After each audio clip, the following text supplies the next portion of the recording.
नमस्कार दोस्तों, आपका इस चैनल पे स्वागत है।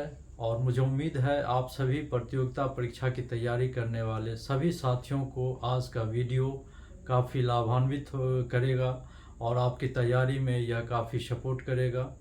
दोस्तों, आज मैं आपके बीच में लाया हूँ भारतीय संविधान के अंतर्गत भारतीय संविधान के कितने भाग हैं और किस भाग में कौन सा टॉपिक भारतीय संविधान के अंतर्गत जो है आते हैं।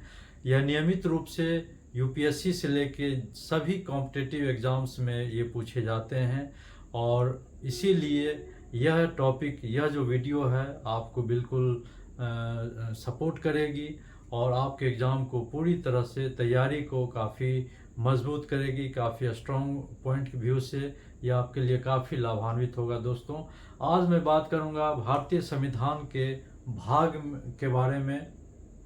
दोस्तों, आप सभी जानते हैं कि भारतीय संविधान का जो निर्माण हुआ है उसमें टोटल 22 भागें हैं और इस 22 भागों में विभिन्न भागों में विभिन्न टॉपिक समाहित है और भारतीय संविधान के अंतर्गत जो सभी भाग हैं उनमें विभिन्न विषयों से संबंधित संविधान की महत्वपूर्ण प्रावधान है। महत्वपूर्ण इसमें ये टॉपिक है जिसके अंतर्गत हमारे देश का शासन संचालित होता है और भारतीय राज्य व्यवस्था के अंतर्गत ये 22 भाग का आपको टॉपिक वाइज जानना जरूरी है, क्योंकि यह नियमित रूप से आपके एग्ज़ाम में आते हैं। दोस्तों, तो प्रत्येक भाग वाइज किस भाग में कौन सा टॉपिक है यह आपको आज मैं बताने जा रहा हूँ। इसे आप लोग पूरी तरह से तैयार कर लेंगे, क्योंकि ये आगे आपके आने वाले एग्ज़ाम में कहीं से भी पूछा जा सकता है और यह नियमित रूप से दोस्तों एग्ज़ाम में पूछा जाता है।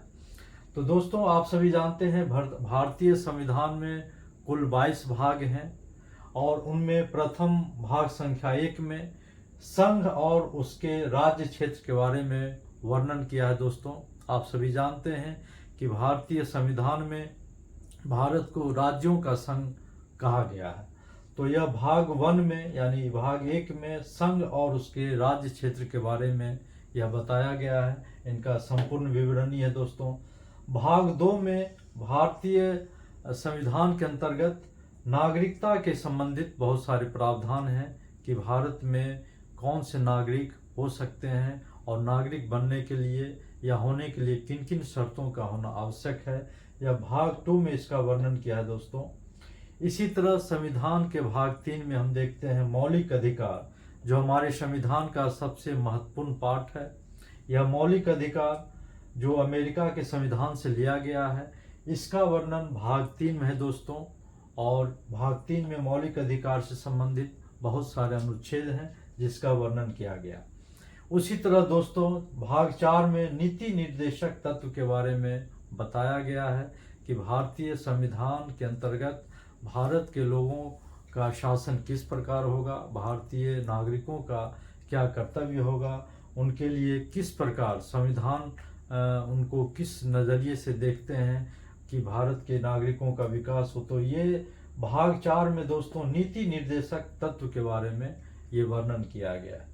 भाग 4 का में मूल कर्तव्य के बारे में बताया गया है। दोस्तों, कि भारत के नागरिकों को मौलिक अधिकार के साथ साथ अपने मौलिक कर्तव्यों का भी पालन करना होगा और यह भाग 4 के क में यानी 4A में मौलिक कर्तव्य के बारे में वर्णन किया गया है। दोस्तों, और यह हमारे भारतीय नागरिकों के क्या क्या कर्तव्य होने चाहिए इसके बारे में यह यहाँ पे वर्णन किया गया है।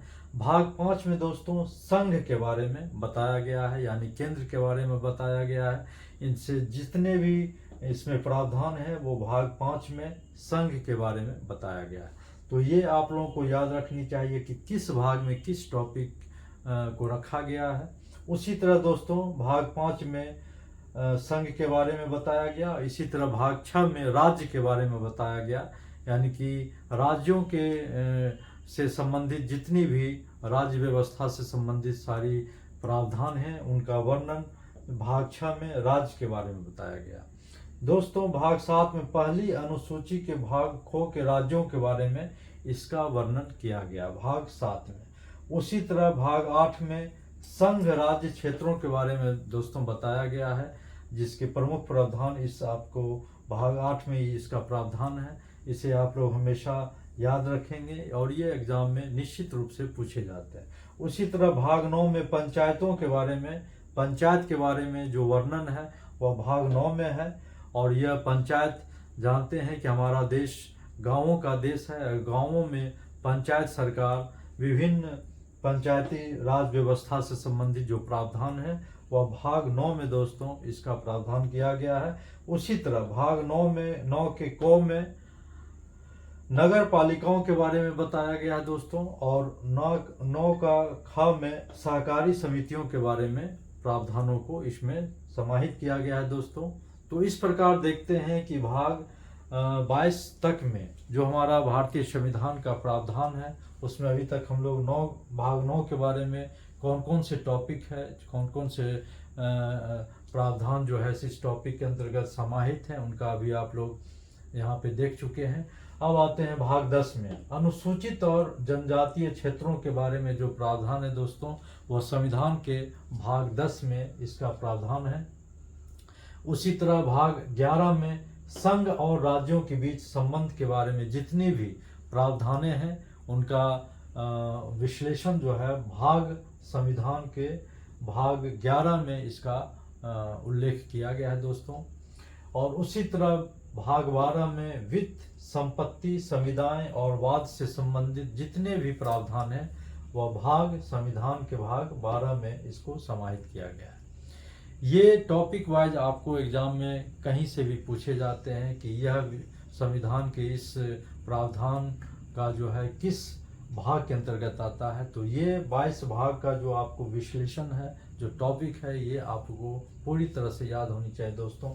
उसी तरह भाग 13 में हम देख सकते हैं भारत के राज्य क्षेत्र के भीतर व्यापार, वाणिज्य और समागम के बारे में विस्तृत जानकारी भाग 13 में संविधान का ये उल्लेख करता है, ये प्रावधान है। उसी तरह भाग 14 में संघ और राज्यों के अधीन सेवाएं, आप देख सकते हैं कि संघ और राज्यों की अपनी अपनी सेवाएं होती है, तो इसका विश्लेषण भाग 14 में संघ और राज्यों के अधीन सेवाएं के अंतर्गत विभिन्न प्रावधानों का उल्लेख करता है।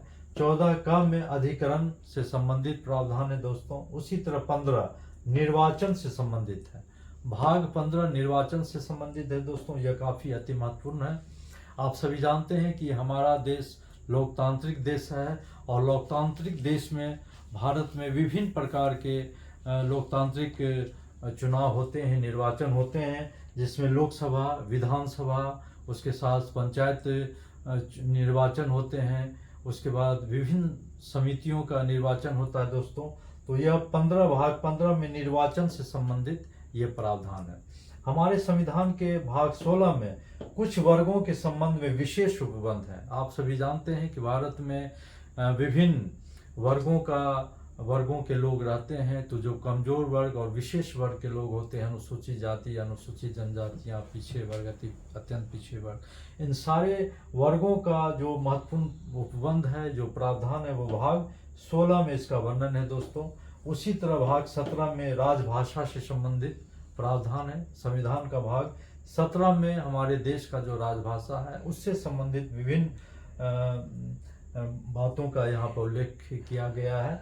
उसी तरह भाग 18 में आपात उपबंध, इमरजेंसी का, जहाँ तक आप जानते हैं कि भारत में विभिन्न राज्यों में, पूरे केंद्र में आंतरिक व्यवस्था के अंतर्गत इमरजेंसी लगता है, देश में इमरजेंसी लगता है, वित्तीय आपातकाल लगता है। तो यह सभी प्रावधान भाग 18 जो संविधान के भाग 18 हैं उसमें इसका उल्लेख है दोस्तों।